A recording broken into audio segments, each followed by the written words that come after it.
मैं विधिचंद प्रधान ग्राम पंचायत पटड़ी घाट में Republic 24 news channel का हम स्वागत करते हैं जो हमारी पंचायत में पधारे। 3 साल के कार्यकाल में लोक हित में कौन कौन से विकास कार्य किए हैं? लोक हित में हमने जैसे मलोरा कुछ रास्तों का निर्माण किया, बाकी कुछ जो सिंचाई की जो कूलें थी उनका निर्माण किया मनरेगा के तहत, और कुछ हमने ये शमशान घाट के लिए जो अपवर्धन के लिए शमशान घाट के लिए जो जलाने के लिए शेडों का निर्माण किया। बाकी जो कुछ एक सरकार की कुछ एक कंडीशन है जैसे ये कम्युनिटी वर्क के लिए कि 20 वर्क से ऊपर कार्य नहीं चलेंगे, क्योंकि जब तक 20 वर्क की मनरेगा के तहत मटेरियल की अदायगी नहीं होती तो हम उससे आगे के कार्य शुरू नहीं करते। तो इसी वजह से थोड़ी सी कार्य में दिक्कत आ रही है जी। डंगे कितने लगे होंगे सर? डिजास्टर को मिला में के? जी डिजास्टर में तो सर हमने डंगों का तो काफ़ी कम से तकरीबन कोई 60-70 के करीब हमने डंगे डिजास्टर में लगवाए हैं जी। और जैसे लोगों के काऊ सेट वगैरह डिजास्टर के दौरान जो क्षतिग्रस्त हो गए थे उनके लिए भी हमने नए काऊ सेटों का निर्माण करवाया है। काफी नुकसान हुआ है आपकी पंचायत में? जी 12 अगस्त की रात को ना सर डिजास्टर के कारण हमारे तकरीबन 13 परिवारों के मकान जो थे तो पूरी तरह से ज़मीन दोष हो चुके थे। तो उनके मकान अभी बन गए हैं? हाँ, कुछ एक परिवार, क्योंकि मकान तो सर लोग बनाना चाहते हैं लेकिन ज़मीन की वजह से कुछ एक परिवार हैं जो मकान बनाने में असमर्थ हैं। और हमारे पंचायत में एक सिटीजन जीओ जो दिल्ली से आए थे, उन्होंने हमारे डिजास्टर के दौरान बहुत ज़्यादा काम जो है तो करवाया है। लोगों को रहने के लिए चद्दरनुमा शेड जो है तो तैयार करके दिए हैं। तो मैं अपनी पूरी पंचायत की तरफ से इस सेठ जी एनजीओ का भी तहे दिल से धन्यवाद करता हूँ जी। अच्छा, दूसरा सर मोटा मोटी बताइए कि 3 साल के कार्यकाल में कितने करोड़ का काम हो चुका होगा आपकी पंचायत में अब तक? एक्चुअली हमारी पंचायतों में मनरेगा से थोड़े ज़्यादा कार्य हुए हैं।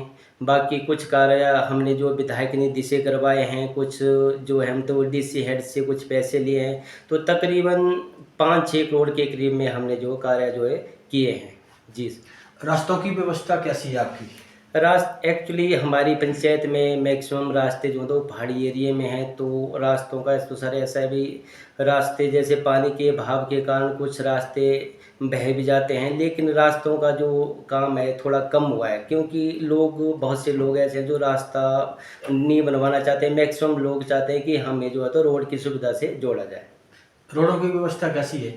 गांव में वैसे मैक्सिमम लिंक रोड निकल ही चुके हैं, लेकिन कुछ एक एरिए हैं जहां अभी रोड निकलना बाकी है, लेकिन वहां थोड़ी ज़मीन की दिक्कत है सर, क्योंकि ज़मीनें नहीं मिल रही है तो उस वजह से थोड़ा दिक्कत है। और कोई विकास कार्य जो दर्शकों को आप बताना चाहें?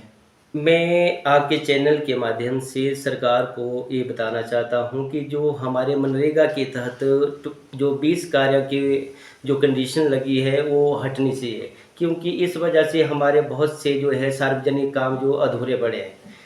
और क्योंकि इसमें ऐसा होता है जैसे मटेरियल की अदायगी के लिए बहुत टाइम लगता है तो हम अगला काम शुरू नहीं कर सकते, तब तक हमारा जो 1 साल का कार्यकाल पूरा हो जाता है और जो हमारी सेल्फ है वो मार्च महीने में ख़त्म हो जाती है, फिर वो हमें अगली बार दोबारा सेल्फ में उन वर्कों को लेना पड़ता है जी सर। तो आपका कार्यकाल जी पंचायत के जी उस कार्यकाल में आप कौन कौन से कार्य जो आपने मान रखे हैं कि मुझे ये करके देना है समाज हित में? नहीं सर, हम तो ये चाहते हैं जैसे हमारा जो पंचायत का कार्यकाल अभी बहुत कम बचा है, तो हम ऐसा चाहते हैं हम सार्वजनिक कार्य ज़्यादा करें, क्योंकि जो पर्सनल कार्य हैं वो तो चलो होते रह रहे हैं, बेनिफिशरी खुद भी करवा देते हैं, क्योंकि हम उन्हें मस्टॉल बेनिफिशरी के ही नाम पर इशू कर देते हैं वो, लेकिन हम चाहते हैं कि 20 वर्क की कंडीशन मतलब हट जाए और हमारे जो है तो कार्य सुचारू रूप से चले रहेंगे। प्रधान जी, एक चीज़ है जैसे समाज के अंदर हमारे जो युवा पीढ़ी है वो नशे की तरफ जो है जी दलदल में फंसती जा रही है, युवा हैं जी। इस तरह के अवेयरनेस भी आपकी पंचायत में?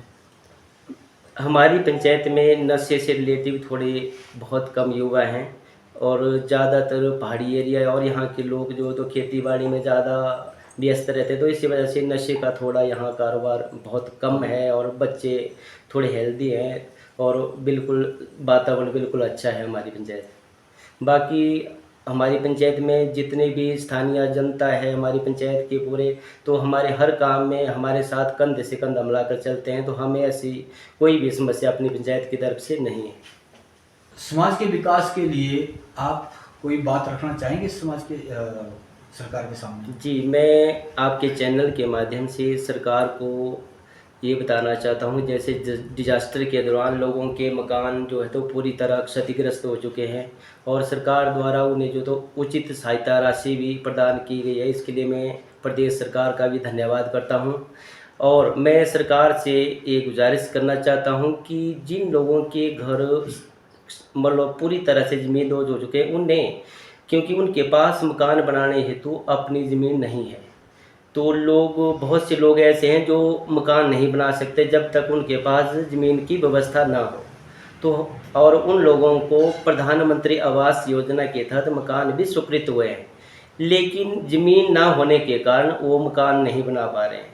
तो हम सरकार से विनती करते हैं कि उन्हें जल्द से जल्द 2 या 3 बिस्वा ज़मीन जो है तो मुहैया करवाई जाए, ताकि वो जल्दी से जल्दी अपने मकानों का कार्य शुरू कर सकें। नमस्कार।